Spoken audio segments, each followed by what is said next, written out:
ஒரு அம்மா குருவி தன்னோட 2 குழந்தைங்கள கூட்டிக்கிட்டு காட்டுக்கு வந்துச்சு. எங்க இருக்கணும்னு தெரியாம ஒரு மரத்துக்கு மேல ஏறி உக்காந்து பாத்துக்கிட்டு இருக்கும்போது அந்த பக்கம் போய்கிட்டு இருக்கிற கொக்கு குருவி பக்கத்துல வந்து உக்காந்துச்சு. குருவி பயந்துச்சு. என்ன பார்த்து பயப்படாதீங்க. என் பேரு கொக்கு. நான் மீனை பிடிச்சு வித்துக்கிட்டு இருக்கேன்.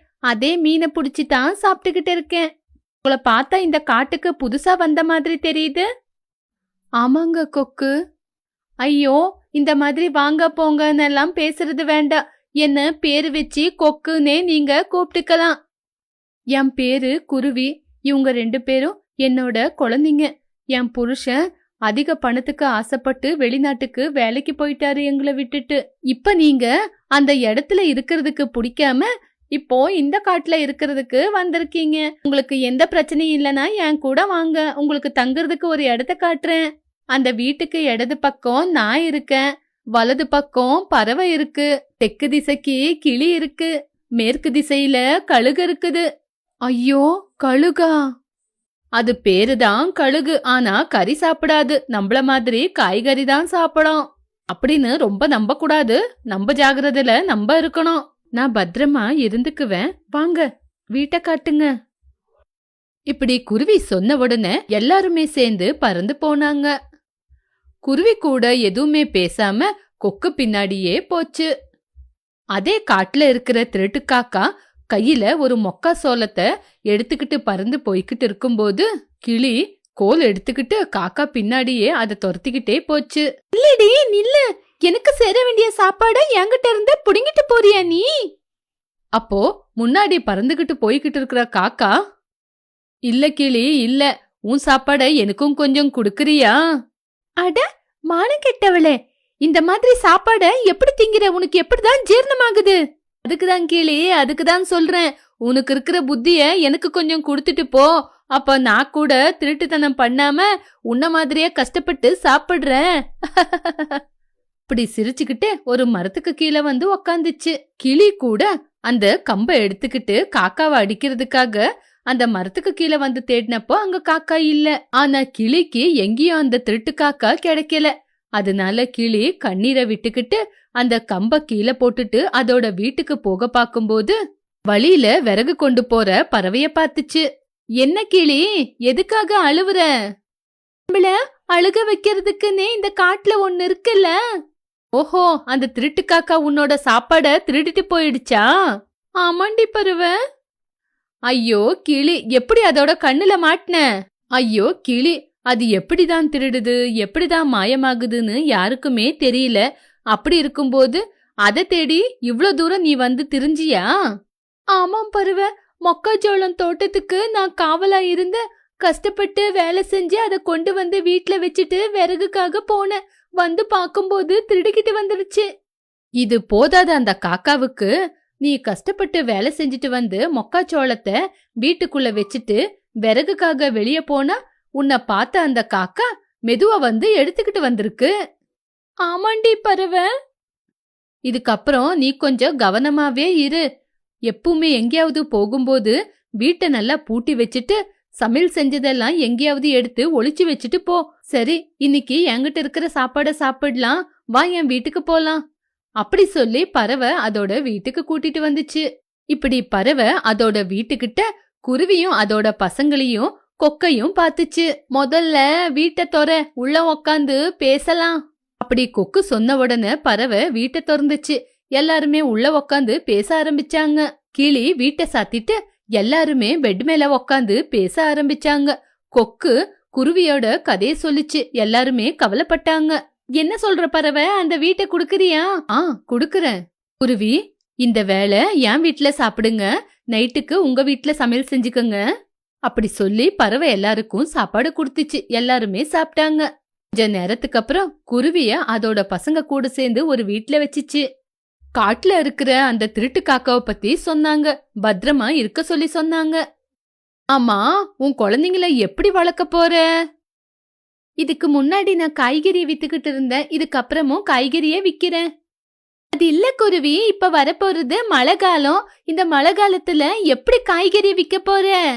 மட்டும் இல்லாம அந்த திருட்டு காக்கா திருட்டுத்தனம் பண்றதுக்கு என்ன கிடைக்கும்னு காத்துக்கிட்டு இருக்கு. நீ வெளிய காய்கறிய வித்தா அது சும்மா இருக்குமா சொல்லு? எது கையில கிடைக்குது அதை தூக்கிக்கிட்டு பறந்து போயிடும். அப்படி திருட்டுத்தனம் செய்யாதேன்னு திருட்டு காக்காவ வேண்டிக்குவேன். நீ கேட்டுக்கிட்டா அது திருட்டுத்தனம் பண்ணாம இருக்குமா சொல்லு? ஐயோ, உன்னை பார்த்தா ரொம்ப பாவமா இருக்கிற மாதிரி இருக்கு. எனக்கு காய்கறிய விக்கிறத விட்டா வேற எந்த வேலையும் செய்ய தெரியாது கொக்கு. அதுக்குதான் மழையா இருந்தாலும் வெயிலா இருந்தாலும் பனியா இருந்தாலும் எல்லா நேரத்திலயும் காய்கறிய வித்துக்கிட்டு என்னோட பசங்களை வளர்த்துக்கிட்டு இருக்கேன். சரி, இன்னைக்கு ஒரு நாள் நீ ரெஸ்ட் எடு, நாளைக்குல இருந்து காய்கறிய வித்துட்டு வா. அப்படி அந்த இடத்துல இருந்து பறவை கொக்கு கிளி பறந்து போனாங்க. அவ்வளோ தூரத்துல இருந்து வந்ததால ரொம்பவே சோர்வாயி படுத்து தூங்கிருச்சுங்க. கொஞ்ச நேரத்துக்கு அப்புறம் திறந்திருந்த ஜன்னல் வழியா காக்கா வந்து அவங்க வீட்டுக்குள்ள உக்காந்துச்சு. அந்த வீட்ல இருக்கிற பொருளுங்களை பார்த்துச்சு. திருட்டுத்தனம் செய்யறதுக்கு எதுவுமே கிடைக்கல. எதுவுமே கிடைக்காததுனால பறந்து போயிடுச்சு. மறுநாள் குருவி தன்னோட பசங்களை வச்சுக்கிட்டு காய்கறி வியாபாரம் செய்ய ஆரம்பிச்சிச்சு. அத பார்த்து கொக்கு, பறவை, கழுகு, கிளி பாராட்டுனாங்க. மொத்தத்துல காய்கறி வியாபாரம் பண்றதுக்கு ஆரம்பிச்சிட்ட. அந்த திருட்டு காக்கா இங்க எங்கேயாவது உக்காந்து பாத்துக்கிட்டு இருக்கோம். பறவை, உனக்கு என்ன காய்கறி வேணும்னு சொல்லு. எனக்கு 1 கிலோ தக்காளி கொடு. அப்படி கேட்ட உடனே குருவி 1 கிலோ தக்காளிய கொடுத்துச்சு. அவ்வளோதான், அந்த திருட்டு காக்கா தக்காளிய தூக்கிக்கிட்டு கோவிந்தா கோவிந்தா இப்படி சிரிச்சுக்கிட்டே அங்கிருந்து பறந்து போயிடுச்சு. இப்படி கொக்கு, பறவை, கழுகு, கிளி எல்லாருமே ஆச்சரியத்தோட பார்த்தாங்க. இதுதான் சரியான நேரம்னு காக்கா பாத்துக்கிட்டே மறுபடியும் வெங்காயத்தை கொண்டு போச்சு. இப்போ நீ காய்கறி வித்த மாதிரிதான், உன்னோட பசங்களை வளர்த்த மாதிரிதான். அந்த திருட்டு காக்கா கிட்ட இருந்து எப்படி காப்பாத்த போறியோ என்னவோ. பத்ரங்குருவி, காய்கறி போனா போது, குழந்தைங்கள பாத்துக்கோ. அப்படி சொல்லி கிளம்பி போயிட்டாங்க. இப்படி நாட்கள் போய்கிட்டு இருந்துச்சு. நைட்டு பகலுன்னு பார்க்காம குருவி காய்கறிய வித்துக்கிட்டு இருந்துச்சு. ஒரு நாள் ஜோரா மழை வந்துகிட்டு இருக்கும்போது காய்கறிய வித்துக்கிட்டு இருந்துச்சு. காக்கா ஒரு மரத்துக்கு மேல உக்காந்துக்கிட்டு எப்படி திருடுறதுன்னு பாத்துக்கிட்டு இருந்துச்சு. பறவை, கொக்கு, கிளி 3 பேரும் குருவியோட வீட்ல இருந்தாங்க. பாவம், மழையில எப்படி காய்கறி விக்கிதோன்னு கவலைப்பட்டாங்க. அதே நேரத்துல காக்காவை நினைச்சும் திட்டினாங்க. பசங்களா, அந்த காக்கா எந்த நேரத்துல வேணாலும் நம்ம காய்கறிய கொண்டு போவ இங்க வரலாம். நான் சொன்ன பிளான் ஞாபகம் இருக்குல்ல? அப்படி சொன்ன உடனே குருவிங்க ரெடி ஆயிட்டாங்க. இப்படி திருட்டுத்தனம் பண்ணிக்கிட்டு இருக்கும்போது குருவி காக்காவை கூண்டுக்குள்ள அடிச்சு வச்சிருச்சு. கூண்டுக்குள்ள இருந்து காக்கா எவ்வளவோ கேட்டு பார்த்துச்சு. ஐயோ குருவி, என்ன விட்டுடு. இனிமே உன்னோட காய்கறி கடை பக்கமோ உன்னோட வீட்டு பக்கமும் வரமாட்டேன். தயவு செஞ்சு என்ன விட்டுடு விட்டுடு அப்படின்னு கெஞ்சிக்கிட்டு இருந்துச்சு. அப்போ கழுகு, கொக்கு, கிளி, புறா எல்லாருமே சேர்ந்து குருவியோட கடைகிட்ட வந்தாங்க. குருவி செஞ்ச வேலைய பார்த்து குருவிய பாராட்டினாங்க. பறவை, இந்த திருட்டு காக்காவை தூக்கிக்கிட்டு என் வீட்டுக்கு வா. எதுக்கு? இதுக்கு சாப்பாடு போடணுமா? நான் சொல்றேன், கூட்டிட்டு வாங்க. பறவை, குருவி அப்படி சொல்லுதுன்னா ஏதாவது ஒரு பிளான போட்டிருப்பா. அப்போ பறவை அந்த கூண்டை எடுத்துக்கிட்டு மெதுவா குருவியோட வீட்டுக்கு வந்துச்சு. குருவி கூட வியாபாரத்தை முடிச்சு பசங்களை கூட்டிக்கிட்டு வீட்டுக்கு வந்துச்சு. குருவியோட வீட்ல குளிர் காயறதுக்காக நெருப்ப போட்டிருந்தாங்க. அந்த நெருப்பு பக்கத்துல காக்காவை உட்கார வச்சு எல்லா பறவைங்களும் சுத்தி உக்காந்துருந்தாங்க.